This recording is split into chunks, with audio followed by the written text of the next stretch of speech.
you know, the story gets very dramatic. Whew. In fact, it's extremely dramatic, to put it mildly. So, yeah, let's read about how Lord Ramachandra and company entered Lanka, and then a little bit about the great battle. I hope nobody here is sort of weak-hearted. You don't mind, you know, a bit of wildness and that sort of thing, because we got a bit here. Yes, okay. So, but first of all, devotees and friends, let us chant. Please repeat after me. Om Namo Bhagavate Vasudevaya. Om Namo Bhagavate Vasudevaya. Om Namo Bhagavate Vasudevaya. Om Namo Bhagavate Vasudevaya. Om Namo Bhagavate Vasudevaya. Om Namo Bhagavate Vasudevaya. So last night we did mention a little bit, just very briefly,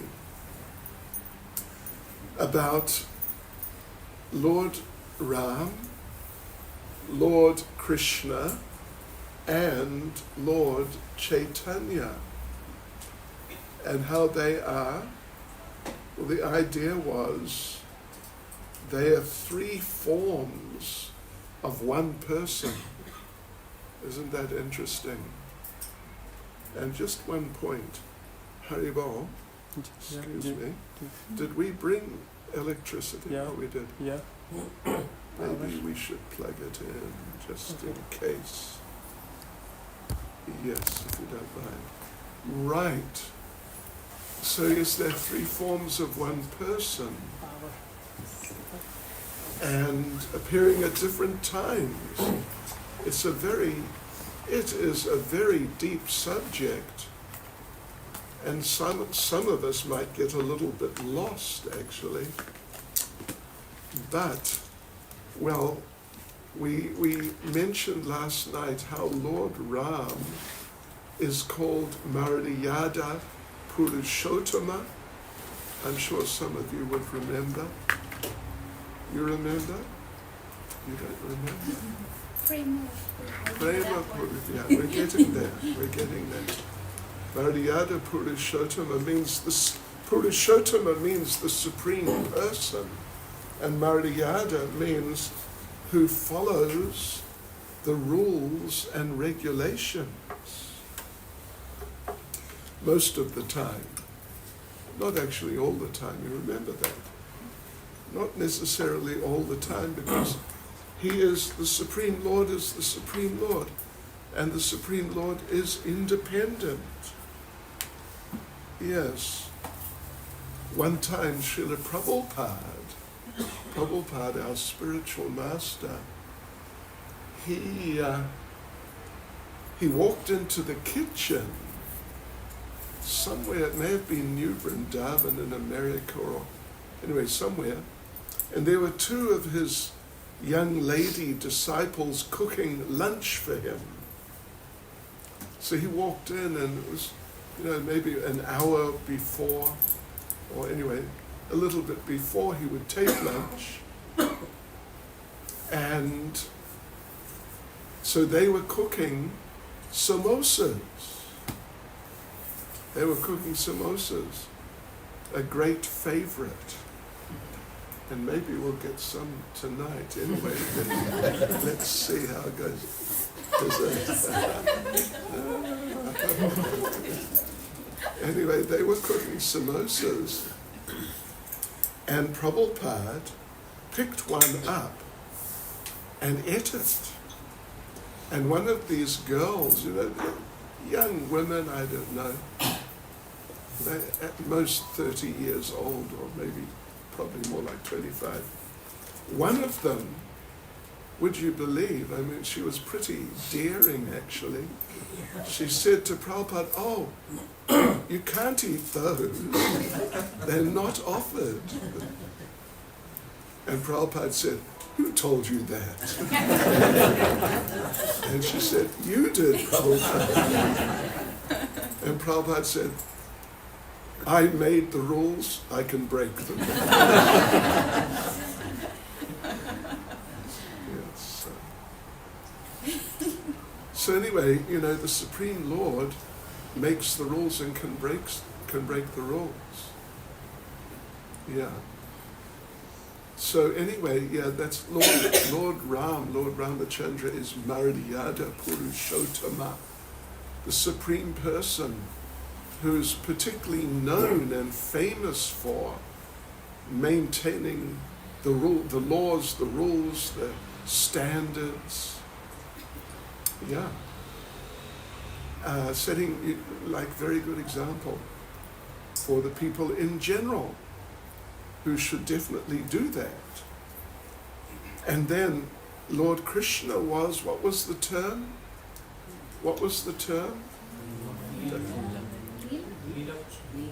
Leela Purushottama. Purushottama, the same term, means the Supreme Person. Purusha meaning person, and Uttama literally means Uttama. Ut means above and Tama means ignorance. Above ignorance. Yeah, and so he's known as Leela Purushottama, the Supreme Person who is particularly known for having amazing pastimes, really extraordinary. So many of them are literally out of this world, and well and truly out of this world, because he lives out of this world. He lives in his kingdom, the kingdom of God. So all sorts of amazing pastimes. And we won't go into it too much, but I'll just mention one little pastime, which is mentioned in Nectar of Devotion, that Lord Krishna, he has his gopi friends. Gopi means cowherd girl friends. Yes, and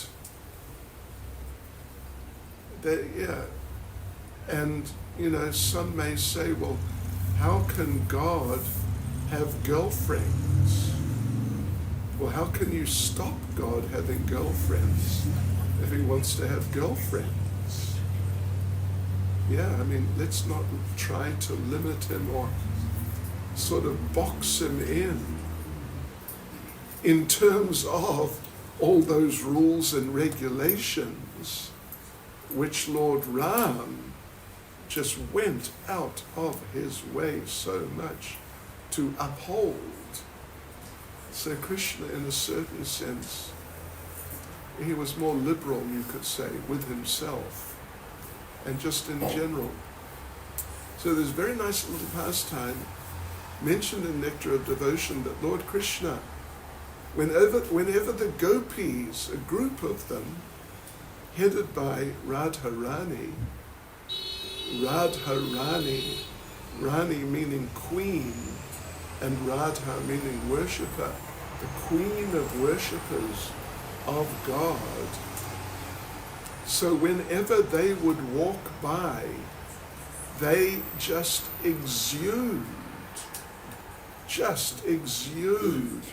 so much affection and love, I mean, we've all heard of love, and love makes the world go round, someone said, and all that sort of idea. But we certainly don't have experience of, and we don't even really have knowledge of love on that level. Pure love, unadulterated by any material emotions or sentiments. So anyway, they exude so much love that Krishna, who is the object of their love, it's not just like an energy, it is an energy. And when he's there and they appear on the scene, then suddenly it's like bang, all this energy, and he sort of gets even literally kind of knocked off balance at least, and maybe even knocked off his feet. That's the power of love, pure love, not just, the usual. What they sing about. Do they still sing about love, the pop singers? Yes. I'm out of touch, fortunately. In my day, it was the Beatles. She loves you, yeah, yeah, yeah. I don't know if you remember that one. I want to hold your hand. Anyway. Right. So it is an energy, and it hits him and sort of knocks him off balance, and therefore sometimes he does something he wouldn't normally do, or something not very intelligent.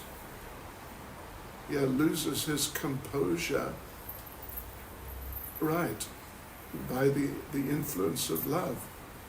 And sometimes, he's talking to someone and he sees the gopis, and suddenly he starts talking in, what in my youth we would call double Dutch. You've heard of double Dutch?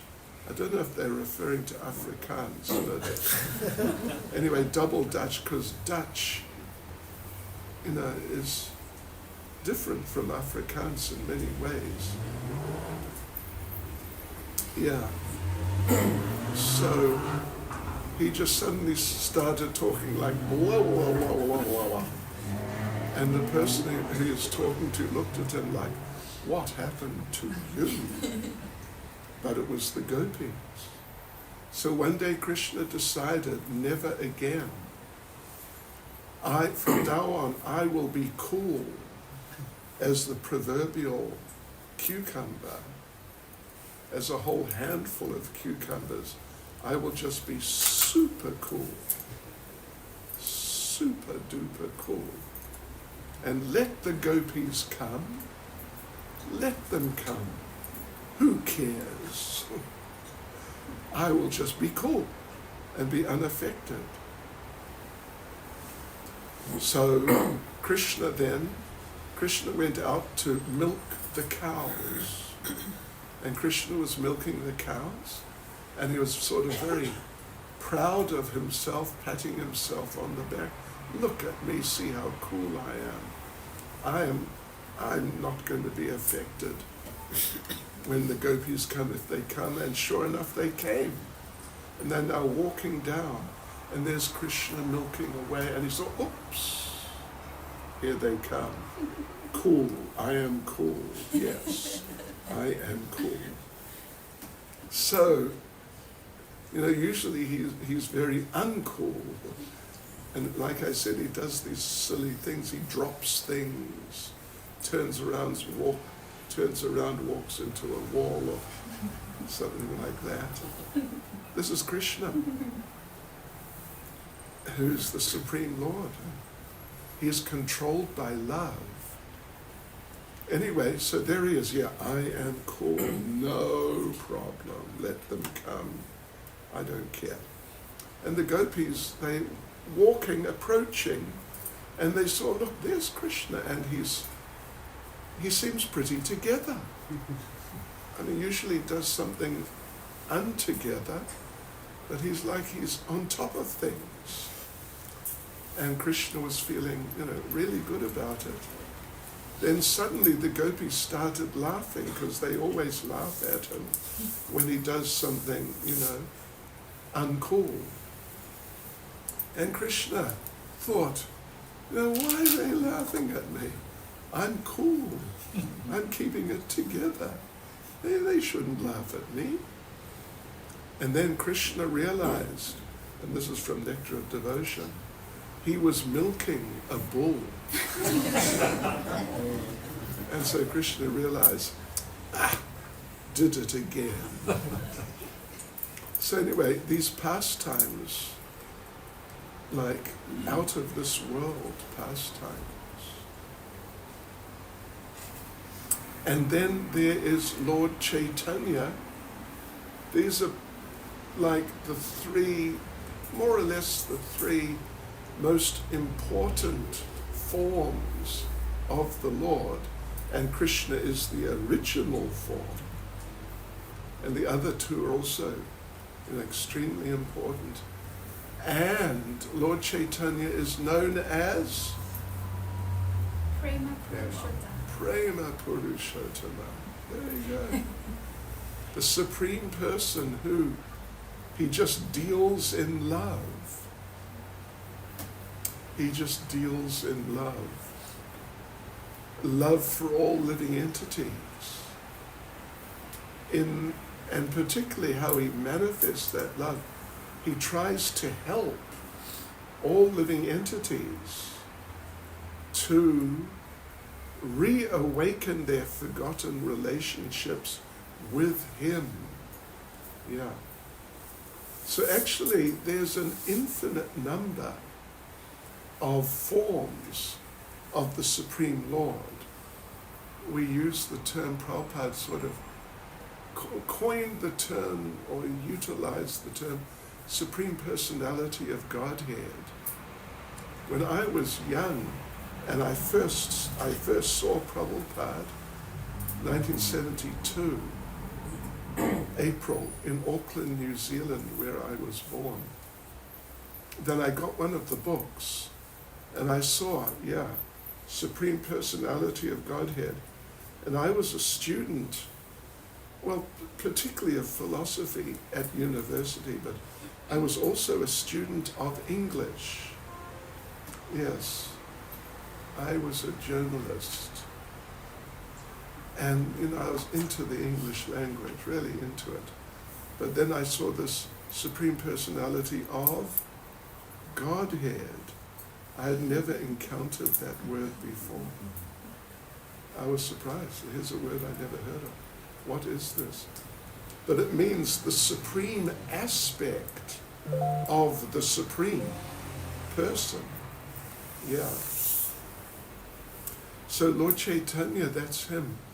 He's just distributing love for himself, and not just for himself, but love for all living entities on the basis of love for himself to just everyone, and even the non-humans, the animals and birds and fish and insects and little microbes and so on like that. Wherever you see life, there is a living soul there who has an eternal relationship with God. Even if the current external body is something, like a cockroach or something like that. Yeah. But inside there is an eternal soul, an eternal person who somehow got into that situation where they got the body of a cockroach or something along those lines, or even less, like unicellular beings, amoebas and whatnot. They're all eternal.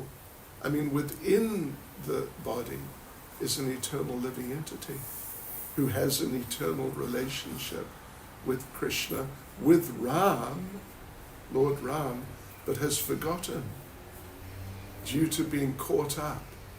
Well, it's a long story, but the current manifestation is due to being caught up in life in this material world.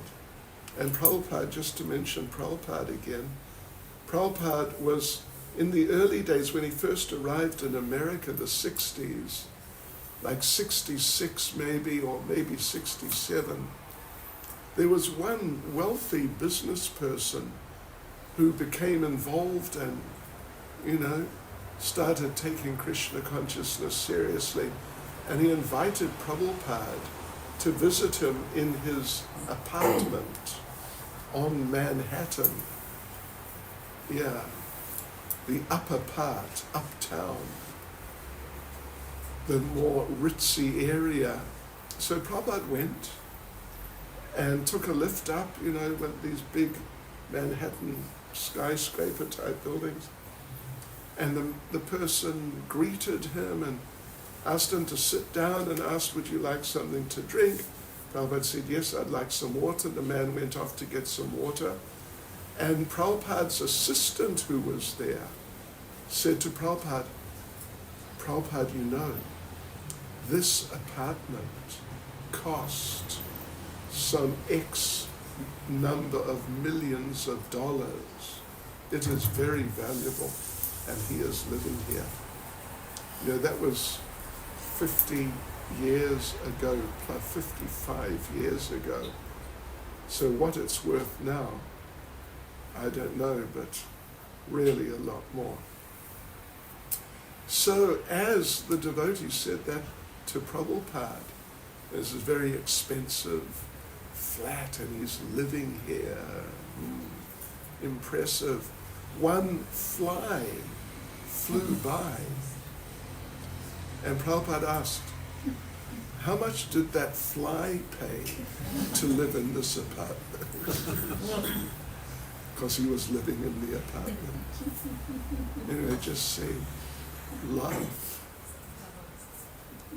In my early days, I don't want to get into it too much, but my father was into motor cars and like very high level motor cars. And we had dogs, we had boxers. And they would go for rides in the motor cars. And sitting on the front passenger seat, looking at the world,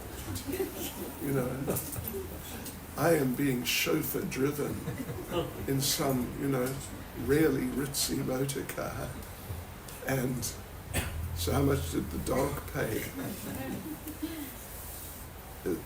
Karma is very interesting. In the body of a dog, but, riding as a chauffeured passenger in a car which very few people drive in. So anyway, but we're talking about Lord Ram, and I just wanted to sort of explore this point a little bit, is that, like I mentioned, these three, Lord Ram appeared first in this world, then Lord Krishna appeared second, and then more recently, 500 and something years ago, Lord Chaitanya appeared, but they're three forms of the same person. The thing is, when the Supreme Lord gets into different moods, because he's a person, he's not a thing, he's not less than us. We get into different moods, and he gets into different moods. The thing is, when we get into different moods, we sort of present ourselves differently, generally just by dressing differently. Like some of you, like the devotees here and Mataji there, they're in their devotee mood or devotee feature. And they're dressed as devotees, although, are you still working? No. You still work? What are you doing? Okay. Anyway, I'm sure some of you work. And when you're working, you wear your working clothes, which depends on the type of work. It could be overalls. It could be a suit and tie, just whatever is appropriate.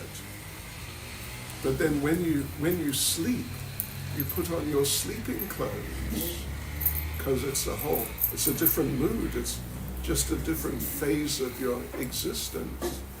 And like when you come to the temple, if you're a devotee, you wear your devotee clothes, because that's also another mood. And if you're a sporty type, maybe you have sporting clothes, right?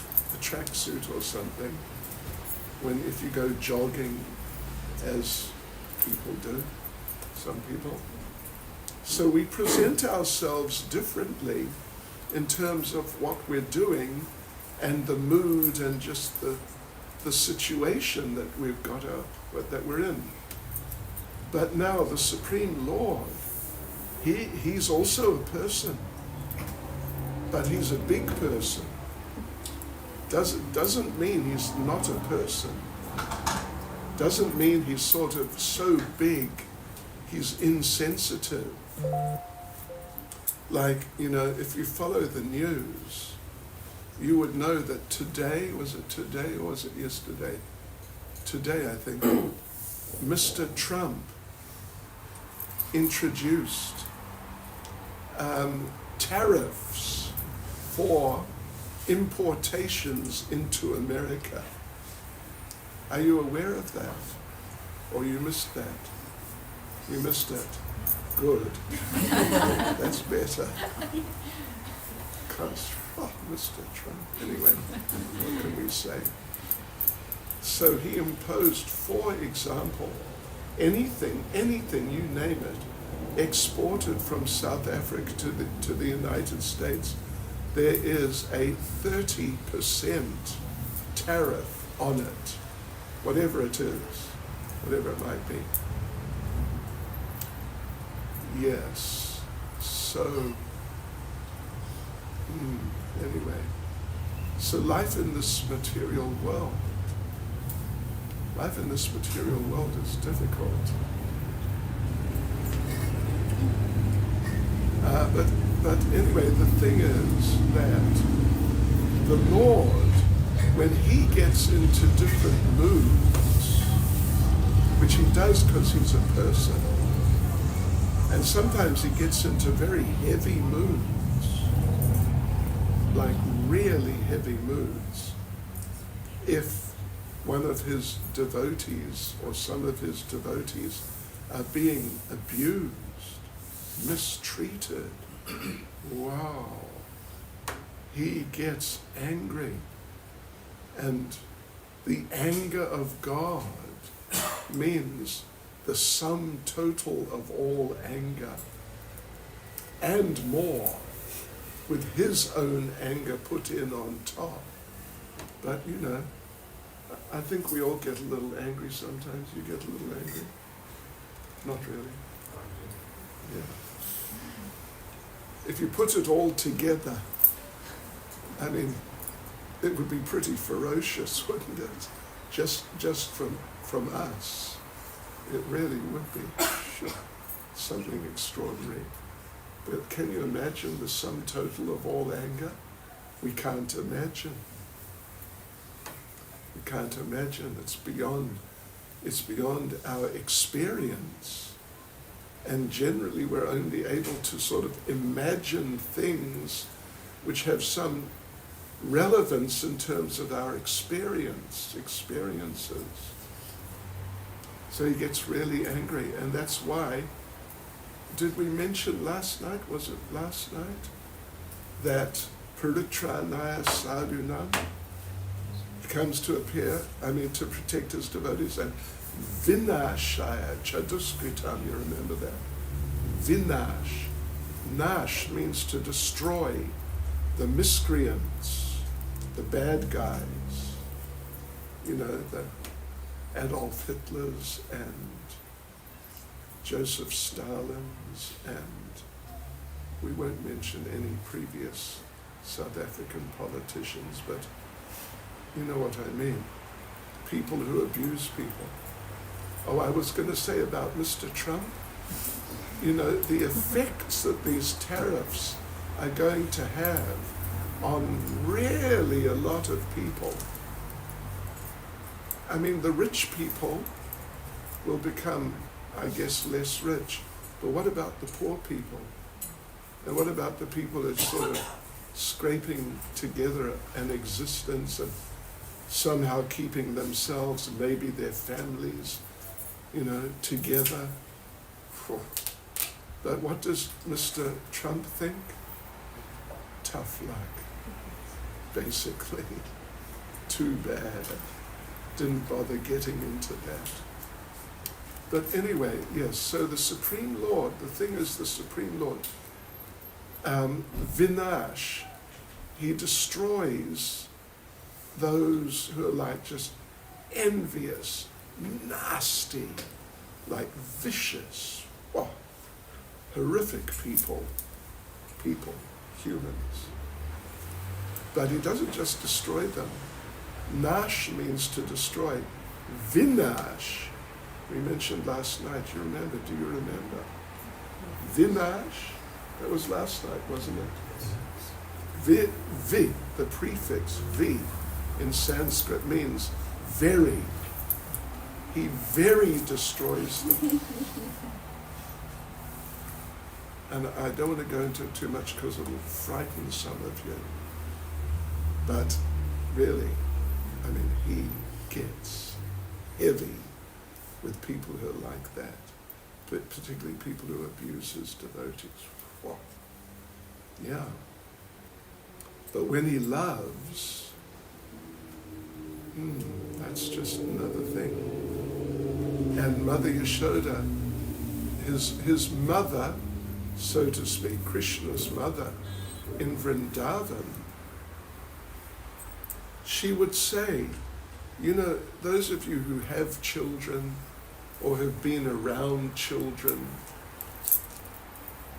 would know that children, when they're nice, they're just so nice, little kiddywinks. They're just so beautiful and nice and sweet. But when they're not nice, they can be a real nuisance, or worse. Yeah.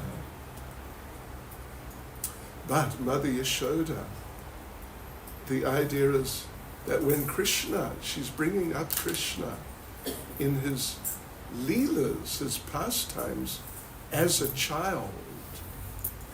Of course, he's not a child, but he has pastimes of being like a child.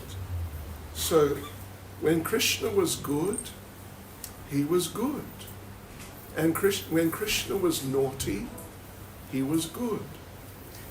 It was just all nectar, just amazing and wonderful.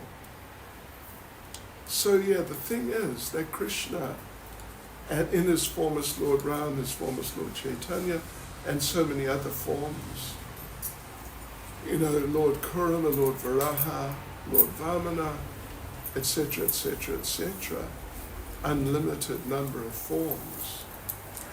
It's all one person. It's one person. It's not 2 or 3 or some large number. It's one person appearing in different ways, different forms, with different moods. Well, different forms depending on the particular mood. That's the thing. We just dress differently. When we're in a different mood, we're doing something different. We just dress differently. You know, those of you who are like business people, you wear a suit and tie, I suppose, during the day. But when you come to the temple, you don't wear a suit and a tie, usually. Yeah. So that's us, but the Supreme Lord, he manifests different forms depending on his different moods. And those forms, they manifest, like we said, it's one person, it's not two or three or whatever. It's one person. And in the different moods, he manifests, he displays different of his qualities and different quantities of his qualities. Yeah. Like Lord Ram, that mischievous nature of Krishna stealing the butter, for example, and things like that. Lord Ram doesn't do that sort of thing. He is simply a good boy when he's small. He is just really an extremely good boy. Just like the perfect little angel, or even beyond that, actually, unimaginably perfect. Right. So, yeah, but Krishna was mischievous. He would steal the butter and different things. But one devotee prays that as Krishna stole the butter, and as he stole the gopis' clothes, I pray he will steal my heart, because my heart has a problem. My heart has this tendency to sort of get off track a bit, living in this material world. And instead of just being focused on him, sometimes, somehow, I get focused, if you're from an Indian background, I get focused on Shahrukh Bhai.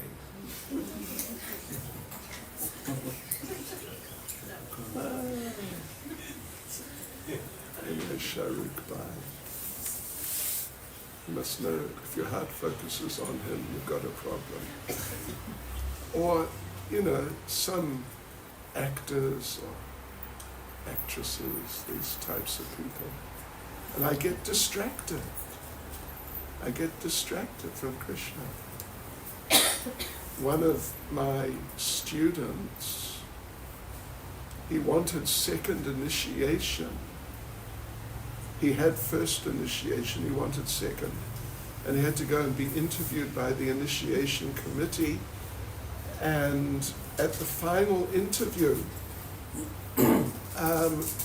they said to him,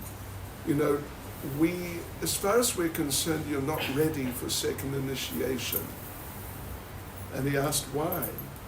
And they said, well, you were at the big Bollywood concert in Durban some years ago. Some of the stars came, and live they had a concert in some hall in Durban. So you were there. Means, what are you doing there?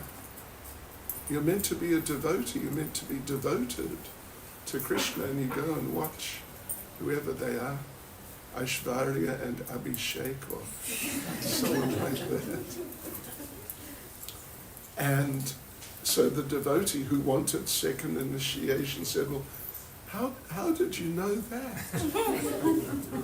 And the devotee who, from the committee, said, because I saw you there. If you get it. Yes, right. So anyway, Krishna gets into different moods. And he doesn't bother just changing his clothes, but he changes his form. So actually he appears in every species, even, well, like as a fish, matsya, as a sort of, well, you could say, not exactly a pig, but a boar, like a wild boar, which is a version of a pig, as Lord Varaha, Lord Nrsingadev, half man, half lion. He appears in all these extraordinary forms when he's in different moods, but it's still the same person. If you sort of, so to speak, scratch beneath the surface, you'll find that all the qualities and all the capabilities are there, but he's just sort of withdrawn some for the time being, or, in that particular form, that particular type of situation. It's interesting, isn't it? And you get all these different, types of incarnations. Whew. 6 main types. It's big, it's not a small thing. I mean, what do you expect? It's God. You expect him just to be, one little chappy, doing his thing in some way or another.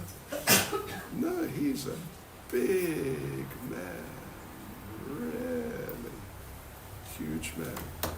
But Lord Ram, it's really very amazing. The character of Lord Ram and the character of his wife, Mother Sita, really amazing. When Lord Ram, it's a long story, we won't go into the details, but when Lord Ram was exiled for 14 years, he went and told his wife, Sita, he said, I've been exiled, so I'll be going tomorrow or something like that. And Sita responded, when are we going? Did you get it? When are we going? And Lord Ram said, we are not going. I am going. You just stay here in the palace, and just live your sort of normal standard of living. You don't have to come with me and live in the forest, under the trees, and eating just roots and berries and things, whatever we come across. So Sita's response was, what sin have I committed that I cannot come with my husband? Of course, Sita, not every wife, excuse me, ladies, not every wife is on the level of Sita, and not every husband is on the level of Lord Ram. But, anyway, seriously, you should try your best. Try your best, do your best to follow in their footsteps. So she asked, what sin have I committed that I cannot come with my husband? So there's a sort of debate between the two of them. And in the end, she says, very amazing thing. Think about this, ladies. She says, without you, if you go without me, then me, without you, I will die. Sometimes you come across statements along those lines, like in the movies, or, wherever, different places in day-to-day life. And, I must warn you, those of you who are not so experienced as I am, anyway, that if someone tells you that without you, I cannot live, I will die, You must know. Well, you should just refer them to a psychologist or even a psychiatrist because they've lost it. Are you really worth dying for? Debatable. So, but she said that and she meant it. And then she said, and this, listen to this, shoo, this is high level, extremely high level female consciousness. I have never, even in dreams, looked at another man, what to speak, while walking down the street.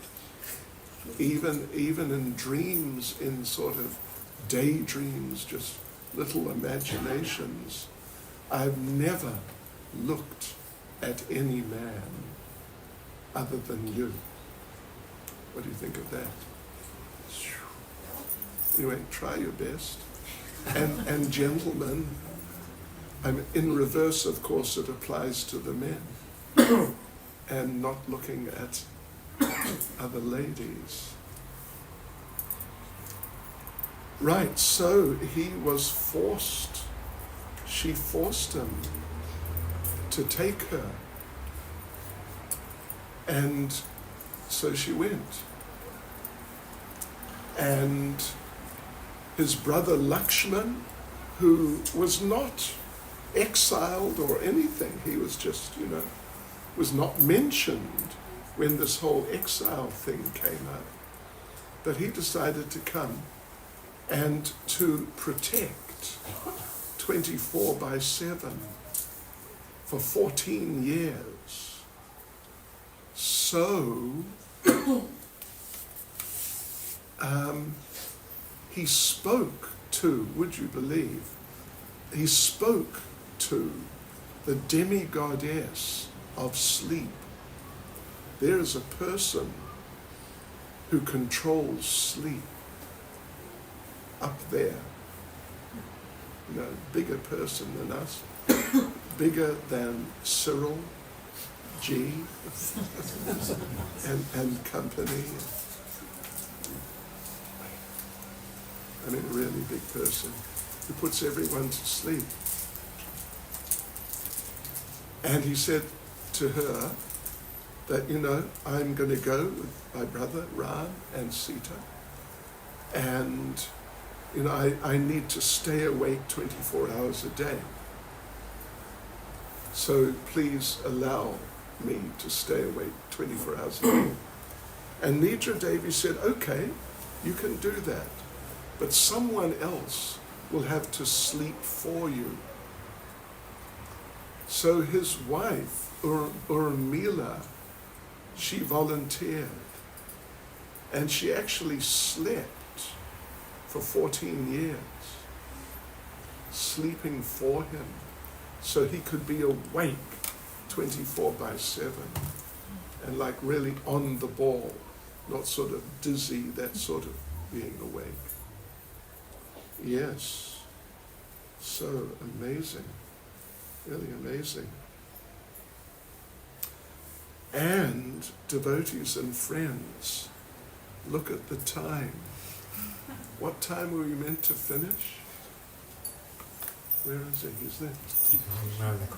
10 o'clock? 10:30, okay. I said I was going to read something a little dramatic. Let me read something. Because Sita, long story, extremely short, Sita was kidnapped or apparently kidnapped. That's another long story, we mentioned it last night. And Lord Ram went to rescue her. And he went to great lengths to rescue her. And there was a great battle. First of all, they had to cross the ocean to Lanka, and then they had to attack Ravana and his whole team. Ravana means, the word means, he who makes you cry forever. Ravana. Yeah. So Lord Ram and his army of monkeys and bears and some humans, but the monkeys were not just your ordinary monkeys. Do you have monkeys here in Sea Point? Probably not so many. In Durban we got plenty of monkeys. Yeah. But these monkeys, they can speak. And they speak Sanskrit. It's just the language they speak. Now, Sanskrit is like this esoteric academic language. But it's just, they speak in Sanskrit. The monkeys, they do not speak kitchen Hindi, kitchen Bhojpuri, or kitchen Gujarati, Bofine Che. I think that's kitchen Gujarati, isn't it? Bofine Che. No, they actually speak Sanskrit, and the bears also. So anyway, let me just read a few verses. Let's just see. Yeah, okay. So Angada and the other commanders of the soldiers of Ramachandra faced the elephants, infantry, horses, and chariots of the enemy and hurled against them big trees, mountain peaks, clubs and arrows. Thus the soldiers of Lord Ramachandra killed Ravana's soldiers who had lost all good fortune because Ravana had been condemned by the anger of Mother Sita. Yeah, interesting point. Well, in the end, some verses on, Ravana is also killed. And when his main wife comes down to see his dead body, she says the same thing, that you died like this because you offended Mother Sita. Yeah. And it's a very interesting point. There are women, I don't think so much in South Africa, I don't know really, but in America, where you get all sorts of extraordinary things happening, there are women who do weightlifting, and they have big muscles. Really big muscles. And they wrestle, and so on. But the strength of a woman, at least traditionally put it that way, the strength of a woman like Sita, because of just her anger, just that emotion, she didn't actually do anything about it, like attack them or something. But the soldiers of Ravana died young, prematurely you could say, because because Ravana, who they were under, had been condemned by Sita's anger. In other words, if you sort of take shelter of the wrong person, you get under the wrong person. And because you're under the wrong person, you get involved in some wrong things, then your karma, you'll get some bad karma. And when bad karma really gets bad, it really gets bad. And they were killed. Not because they offended Sita. They didn't offend Sita. They didn't say anything to her or do anything. But they took shelter of Ravana. They fought on his behalf. And therefore they were killed prematurely. because of the anger of Mother Sita. Let me just read what the wife says. It's his. Because, our Ravana, he was a real character. He was, we mentioned this, didn't we? He was Rakshasa. Rakshasa means cannibal. Cannibal. He was a cannibal. I mentioned that last night. Yes. Where now is this thing? Okay, anyway.